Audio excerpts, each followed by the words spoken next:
Bonjour, je comptais hier finir sur cette étude sur le pardon, mais il y a eu encore quelque chose qui est venu dans mon cœur, euh, euh, qui nous rappelle que rompre le pain et boire le vin n'est pas une chose anodine, c'est quelque chose de sérieux. Et j'aimerais vous parler encore en se souvenant de toute cette grâce qui a été répandue sur nous, que toutes nos fautes qui ont été effacées. Eh bien, et lorsque nous pardonnons à ceux qui nous ont offensés, maltraités, humiliés, battus ou pire encore, eh bien, nous le faisons avec l'aide du Saint-Esprit. Pardonner avec l'aide de celui qui est en toi. De libérer ce pardon pour que cet homme, cette femme, ce frère, cette sœur, ce peuple qui t'a fait souffrir soit aussi libéré de cette faute. Libérer ce pardon. Et que ce pardon soit libéré, libère ce fardeau, que de cette chaîne trop lourde à porter, qui ne cesse de lier ton être intérieur et qui te fait souffrir. Mes amis, il faut abandonner toute colère qui monte lorsque les colères reviennent, les souvenirs reviennent.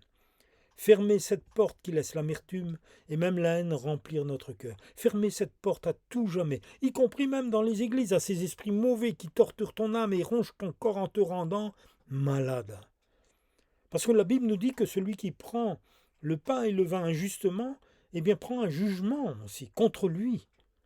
C'est-à-dire que ce n'est pas quelque chose de... C'est quelque chose de sérieux.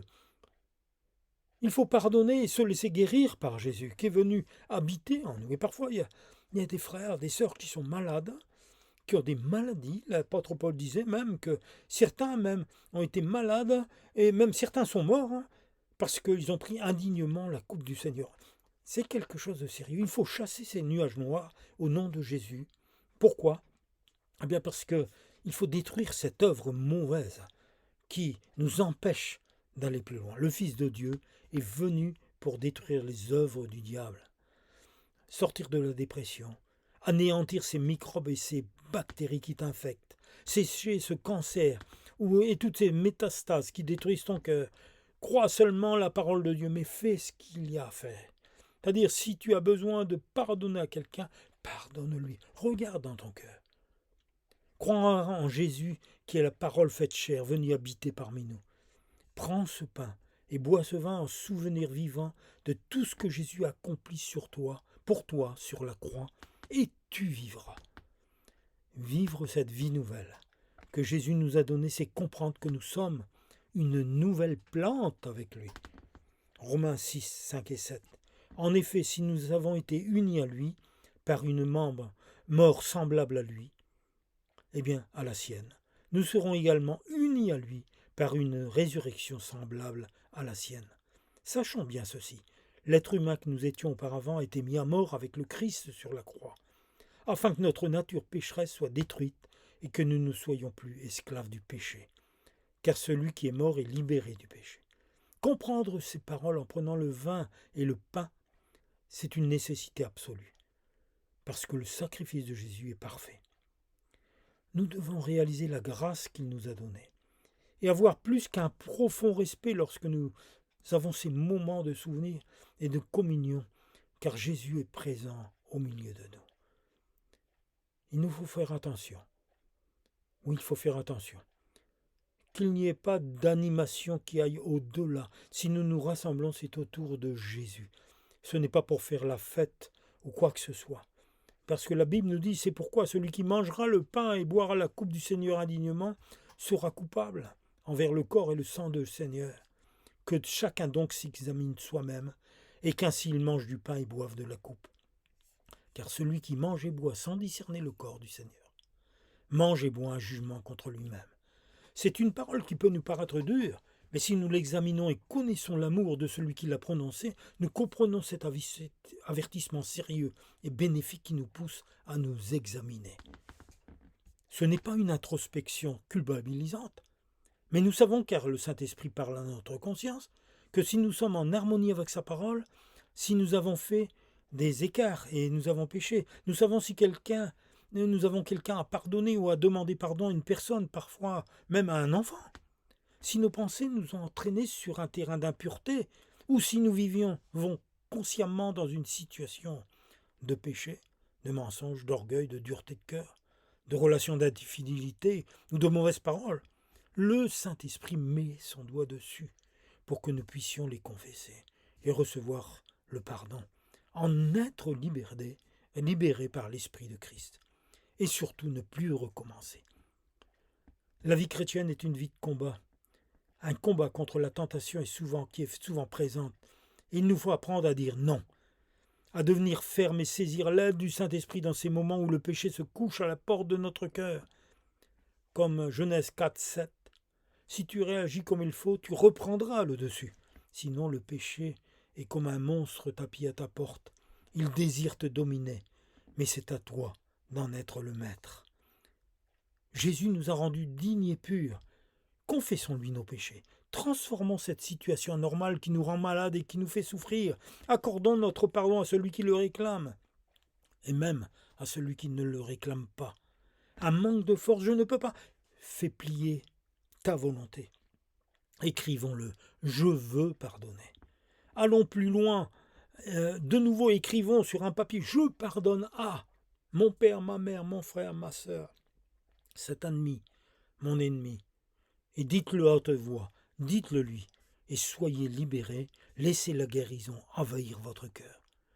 Sinon, pouvons inconsciemment subir les conséquences, car nous donnons à l'ennemi de nos âmes des failles où il peut entrer et nous toucher, nous fragiliser, permettre à la maladie de s'installer dans notre corps.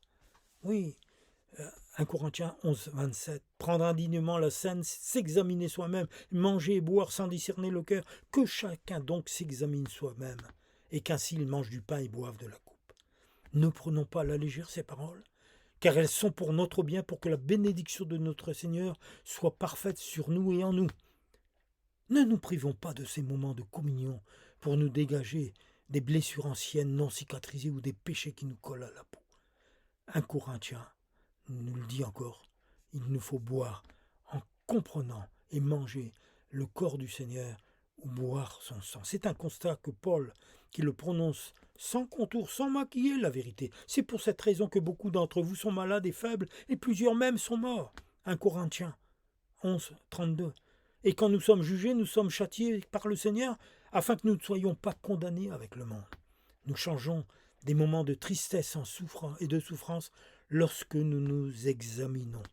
Et comme son enfant, en nous lui demandant pardon, et le sang de Jésus nous purifie de tout péché. Nous remettons notre corps malade ou fatigué entre les mains de Jésus, lorsque nous faisons plier notre volonté et nos ressentiments, même les plus anciens, lorsque nous obéissons à sa parole. Jésus est la parole. Et alors, Ésaïe 58, 28, ta lumière jaillira comme l'aurore, et ta santé germera promptement, et ta justice marchera devant toi. La gloire de l'Éternel sera ton arrière-garde. Prions. C'est une invitation à fermer nos yeux, à tourner nos regards vers Jésus. Merci Seigneur pour ton sacrifice parfait à la croix du Calvaire. Merci pour ta vie de résurrection car tu vis en moi. Merci pour ta parole qui me sonde, me parle et me conduit. Je veux m'y conformer. Je veux obéir en réponse à ton amour et me livrer totalement entre tes mains en comptant sur ton aide précieuse. Pardonne-moi Seigneur, continue à me transformer et que ta lumière illumine mon âme et que ta guérison fasse son œuvre dans ma vie. Oui Seigneur, tu me ceins de force pour le combat. Tu fais plier sous moi mes adversaires invisibles. Tu fais tourner le dos à mes ennemis devant moi. J'extermine tous ceux qui me haïssent. Amen.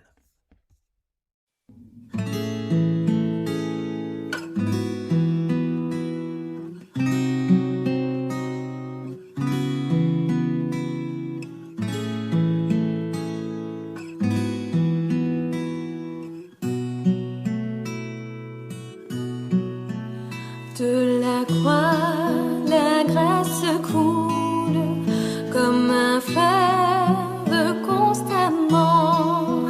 Oh, venez, venez en foule, un plein pas.